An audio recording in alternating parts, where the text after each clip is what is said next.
If your ChatGPT sidebar looks like a massive list of random 2-minute chats, you're still using it like a beginner. I was in the same loop. Every single morning I had to tell it, hey, act like a marketer, or act like a content writer. It's annoying. Then I changed one thing, which helped me convert my ChatGPT into a productive workspace. Now, when I give a prompt, it doesn't ask me, what's your idea? What's your tone? Or anything else, because it already has the instructions and context inside the workspace brain. Today, I'm going to show you how to set this up to unlock ChatGPT's full potential and save a lot of time on prompting. Open ChatGPT. Here I'm using the free plan, and this works on any plan. On the left side, there's an option called Projects. Click on that and give it a name. Let's say I want to create a workspace for my YouTube Shorts scripts. I'll name it Content Writing and hit Create Project. That's done. Now comes the interesting part, adding context and instructions. Click on the 3 dots and select Project Settings.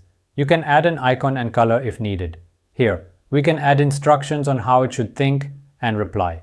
If we type this manually, it's not going to pull its true potential.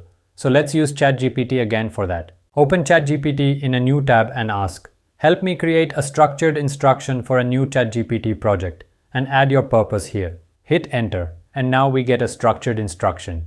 Just copy the whole thing and paste it here. We can also add documents or files as context inside the project. So let me upload a document that contains a few of my previous video scripts, so it can understand my style.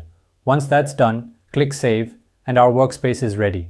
Now, let me paste one of my raw video scripts and see the output. Here we go. Here's the revised script in the specified manner.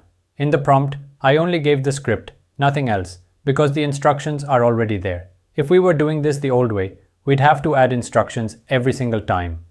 But this saves a lot of time and gives much more intelligent answers. As I showed in the beginning, if you're running a business or a startup, you can create a dedicated workspace for that as well. It can work like a dedicated employee, from branding to marketing and everything in between. Instead of creating new chats all the time and typing endless prompts and instructions, try this and let me know how it changes the way you work. I'll be uploading more useful AI and automation ideas, so consider liking and subscribing. See you in the next one.